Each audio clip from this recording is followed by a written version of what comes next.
This week on Christian World News, protests rock China. Thousands risk their freedom to protest the government's harsh policies.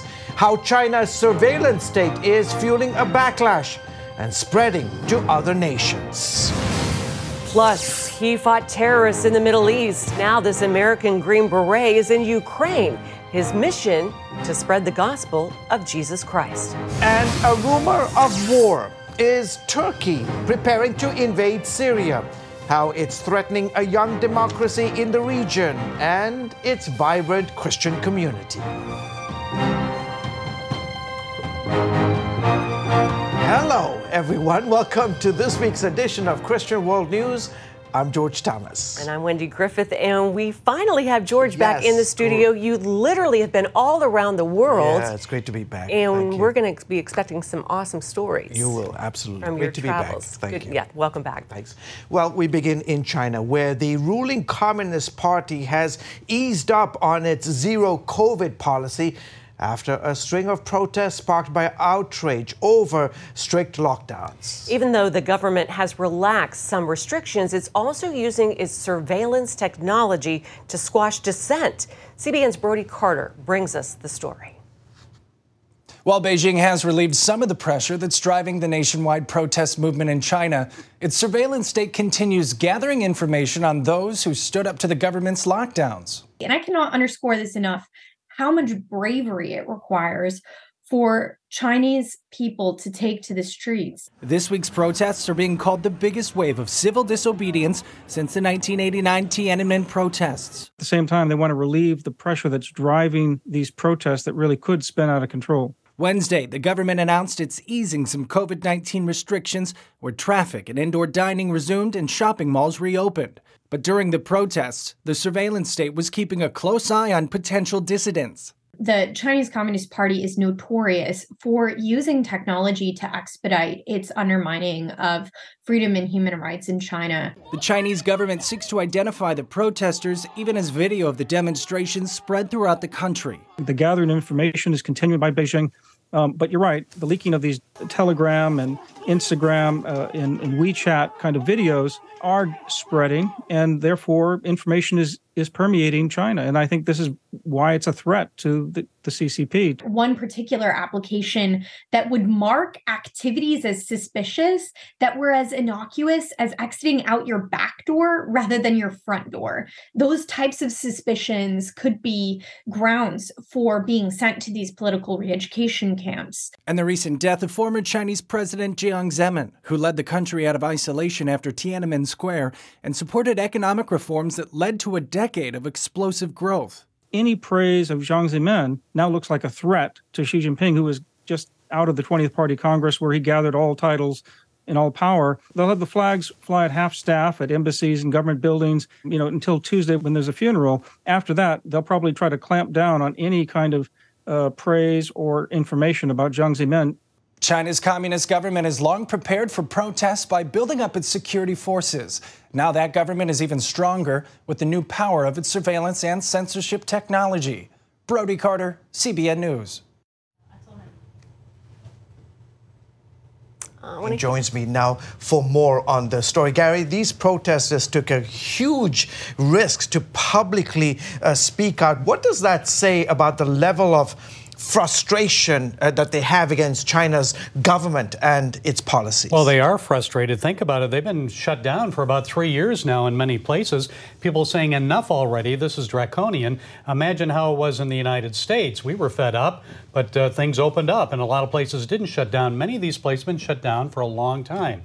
And people are fed up with it. They're willing to take the risk because they want to get on with life, George. You and I have reported extensively on China's very scary surveillance technology, yes. And it really is a police state today. Are there other countries that are adopting this model of China's surveillance and using their technology against their people? Well, you know better than I do because you did a report on it last year. I think you said something like 72 countries are using the surveillance surveillance, and then also the places like Venezuela, Kenya, and then also in Cuba, where they're using the censorship technology that you had mentioned. Over a year ago, they used it to crack down on protesters there. So yes, it's being used extensively. China is exporting its police state to other countries. And when you talk about places like Hong Kong, Turkey, other places that have adopted this Chinese surveillance, how are they using it against believers and churches specifically? Well, I can tell you how they're using it against Christians in China. They monitor the government-controlled churches, of course, the 3 self-patriotic churches, to see who's going in and out, but especially those unregistered churches. They have millions of cameras around the country, and they're monitoring the movements. Where you go, when you go, what you do, and they look for changes in behavior. If you normally don't go to that place, and they're seeing a lot of people going to that place, then it's very suspicious, and then they'll send some police to investigate. Obviously, they're using facial recognition technology to identify all these people going into these houses of worship. Last question, a few seconds here. Talk about the strict COVID policies and how are they impacting the churches in China today? George, they target the churches. The first place they shut down is the church. And the Christians say, we know that we're being targeted. So imagine what they're going through. They can't worship together in their location. They go home, and it's dangerous online to worship. They have to talk in code on things like WeChat. But George, I'm mostly concerned right now at Christmas time for 2 pastors who are in prison that we need to pray for. Pastor John Sao and then also Wang Yi. Sao has his 5th Christmas in prison this year, and Wang Yi his 4th. We need to be praying for them. Absolutely. Sustenance, perseverance. Yeah, and under a church that has experienced tremendous persecution, yet they are growing. And they are. One of the They're fastest in the world. That's the positive. Fantastic. Thank you, Gary. Appreciate it. Millions of American warriors fought in the global war on terror, battling terrorists abroad. Today, some of them are standing with the people of Ukraine to defend their homes against Russia's aggression. Chuck Holton introduces us to one U.S. Army Green Beret who is now in Ukraine, but he's not there to fight. He's there to spread the gospel. Sergeant First Class Christian Hickey is a former Marine who went on to join the Army as an elite Special Forces Green Beret. When war broke out in Ukraine, Hickey felt he had to do something, but fighting wasn't part of his calling. I wasn't called here to fight. I wasn't called here to shed any blood. I was just called here to tell people about blood that was shed for them a long time ago. That calling led to concern from his superiors over a U.S. National Guardsman working in Ukraine. Nevertheless, God opened the doors for him to go. I'm not here representing the United States military. I'm not here representing my command. I'm not here representing the National Guard.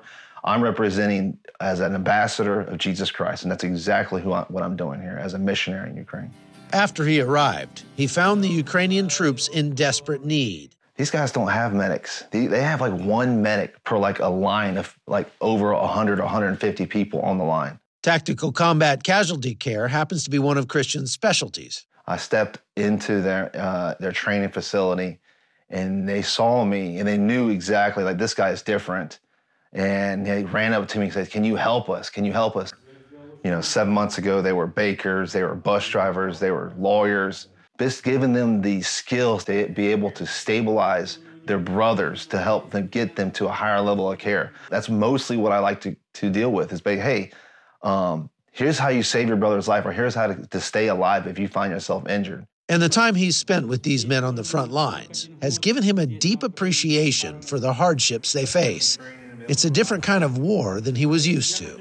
They're absolute heroes. I don't think people understand what these Ukrainian soldiers are actually going through. It's the most terrifying and scariest thing I've ever dealt with on the front line.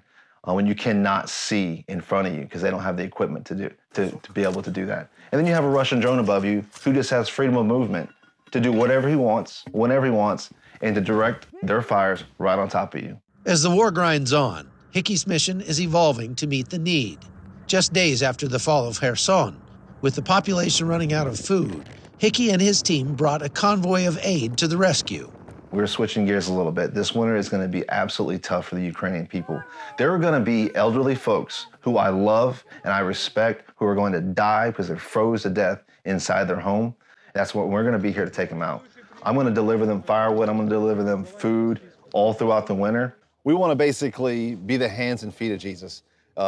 There's a very, very strong, powerful NGOs bought all this food, and they don't have the action arm to actually deliver it. We'll take the food, and we'll make sure it gets to the right people at the right place at the right time.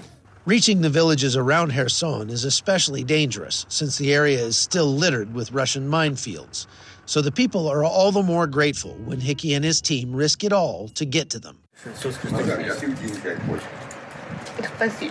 But there's one thing these villagers need more than food. Lord, I pray that you protect these people. The needs that they need every day. From the food, the water, electricity. We want to give the food hand with a Bible and pray. So we just don't want to give food. We actually want to give Jesus. And that food gives us the access and placement to have a conversation about Jesus.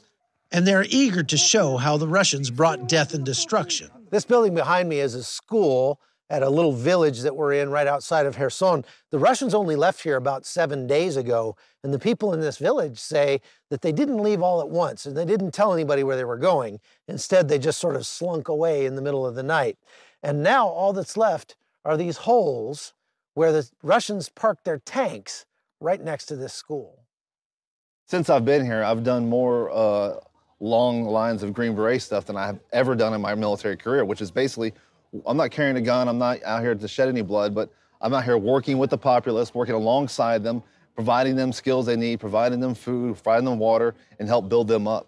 From Kherson, I'm Chuck Holton for CBN News. Thank you, Chuck. Coming up, as faith declines in Europe, these surprising missionaries who are working to build it back up. Welcome back. One of Europe's oldest Christian nations is no longer majority Christian.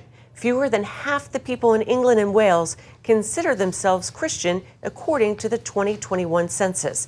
It's the first time it's dropped so low. 46% of the population of England and Wales describe themselves as Christian, down from 59% just a decade earlier. And 37% said they had no religion, up from 25% in 2011. For centuries, Europe was the center of Christian civilization, but that's no longer the case. But there are signs that God is bringing the harvest back to re-evangelize Europe. Dale Hood brings us that story from Dublin and London. This is not the dark continent any longer. This is the new dark continent. A majority of African nations today are Christian. A majority of Europeans today say they're either atheist or have no religion. But God is using believers from the mission fields of Africa, Asia, and Eastern Europe, just as early missionaries had prayed for. In the early 1800s, when European missionaries were going to Africa, Asia, they spoke of a hopeful day in the future. Dr. Harvey Quiani, professor of African Christianity and theology at Liverpool Hope University in England, grew up in a Malawi village first evangelized by British missionary David Livingstone. He says what early missionaries had prayed for is something called the blessed reflex. That there's going to be a reflex in the future when Christians from Africa, from Asia, would come back to strengthen British or European Christianity. And today, dynamic Bible-believing immigrant churches can be found in virtually every European capital. After years of decline, church attendance in London is finally growing again. But it's not growing because of traditional churches. It's growing primarily because of African churches. In London, on any given Sunday, over 60% of people who attend church are Black Africans going to African Pentecostal churches. Just 14% of London's population. They now account for over half of the city's church attendance. After Ireland turned away from the Catholic Church to secularism, there is now fresh fire, thanks to Christian immigrants known as the New Irish. The Irish came to Africa many years ago and did so much. They didn't just bring a religion, they brought better life, schools, hospitals, and all of that. Pastor Tunde Oke oversees the Nigerian-based Redeemed Christian Church of God in Ireland, which now has more than 100 churches. They brought the seed to Africa, and the Africans are coming back here. And for us to come back to Ireland and see Ireland in the state that it's in, it encourages us to do a whole lot more. The harvest has also returned from Eastern Europe. The two largest churches in Ireland today are both Romanian Pentecostal. Betania Church outside of Dublin is building a new $5.5 million facility on faith. When I talked to the pastors at the construction site, they admitted this has all been a wonderful surprise. I think nobody came here as a missionary, you're right. But God had a plan for the Romanians who came to Ireland to work. Our kids, our generation has the potential, and this is our main purpose as a church, to give and prepare and equip and empower and send this young generation outside of the church. God's plan, like a big picture, we can see only the small puzzle piece, but it's God's plan and God's way. So even now we make history, but we don't know that we're making history. Pastor Sean Malarkey of St. Mark's in Dublin says there are now church plants all over Ireland because of the immigrants. There are churches being planted in little rural towns that could never have been reached if it wasn't for the fact that God has brought in these people. We've been so blessed by the arrival of these new Irish. And Quiani believes this new movement in Europe will redefine what it means to be a missionary in this century. God has a sense of humor.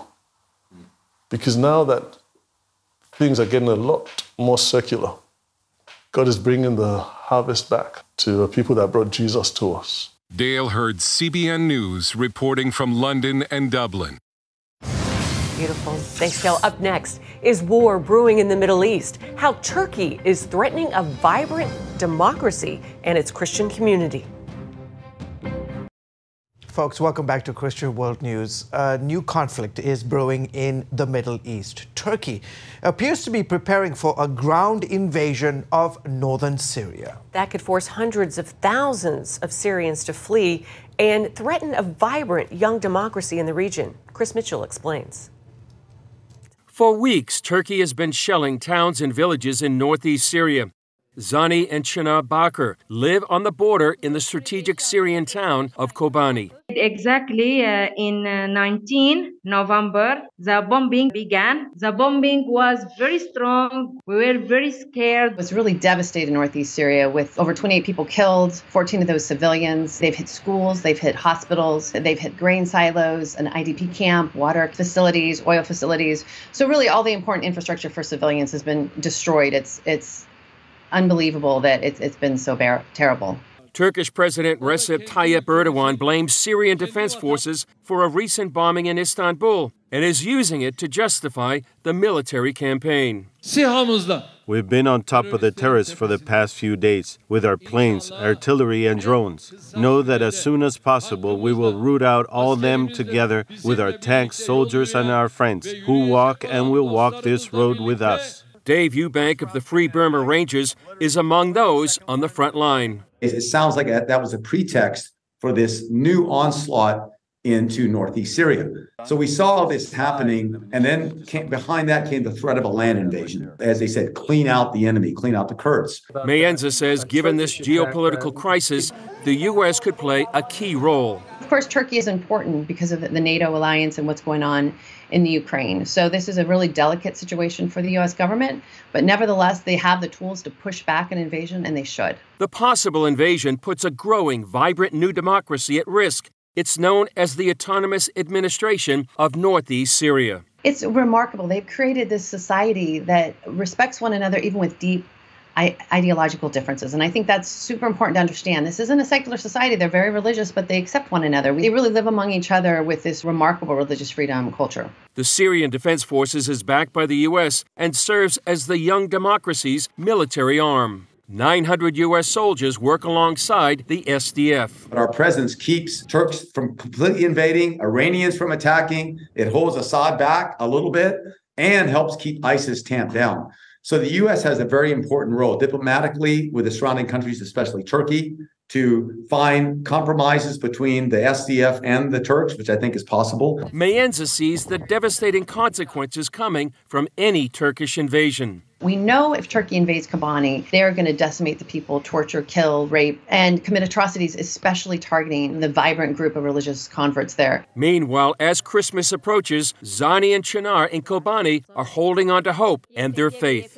We just save ourselves in God's hands. So we, like another people here, hug their children and cry and pray. God, we just need the peace here. Chris Mitchell, CBN News, Jerusalem. Recently on CBN's 700 Club program, host Gordon Robertson asked Chris how this could impact Christians in the region. Take a watch. You've been to Kobani. Tell us why that new democracy there that is so unique in the Middle East, particularly for Christians, in an odd way, it reminds me of what Lebanon was back in the 1960s. Exactly. It's an amazing story, Gordon. When we were there, it really was a revelation to us. This new government has representatives from all the groups in the region. That includes Kurds and Arabs, Yazidis, and Christians. I remember talking to one Christian woman who served in the government there, and she said this would never happen if she served under the Assad regime. And even more striking, Gordon, and this is something that really is so rare in the Middle East, is the fact that Muslims who have converted, become followers of Jesus, they become Christians, they're tolerated under this new government, just like Zani and Chinar in our feature there in our report. So this is huge. It's something unique in all of the Middle East. And Nadine Mayenza in our story says this is one reason why the Turkish President Erdogan wants to invade northeast Syria. So Zani Chinar, as well as Dave Eubank and Nadine Mayenza, they're calling for prayer. But they also recommend picking up the phone and calling representatives and senators on Capitol Hill, and those phone calls and certainly those prayers can make a difference. Thanks, Chris. And we encourage you to pray for the people of Kobani. And you can get that number for the Capitol Hill switchboard on our website. Just go to cbnnews.com. We'll be right back. A scripture describing God's protection, God's provision, and comfort is the most shared, bookmarked, and highlighted verse in 2022. According to the YouVersion Bible app, its top verse of the year is Isaiah 41:10, which reads, "So do not fear, for I am with you. Do not be dismayed, for I am your God. I will strengthen you and help you. I will uphold you with my righteous right hand." YouVersion founder and CEO Bobby Grunwald said the verse speaks to our need to be reminded that even when we feel alone, God is our strength and He's always with us. I love that scripture, beautiful. Isaiah 41:10. What's your favorite? Isaiah 9:2. So Isaiah 9:2. Folks, that's it. Good night. Bye-bye. God bless you.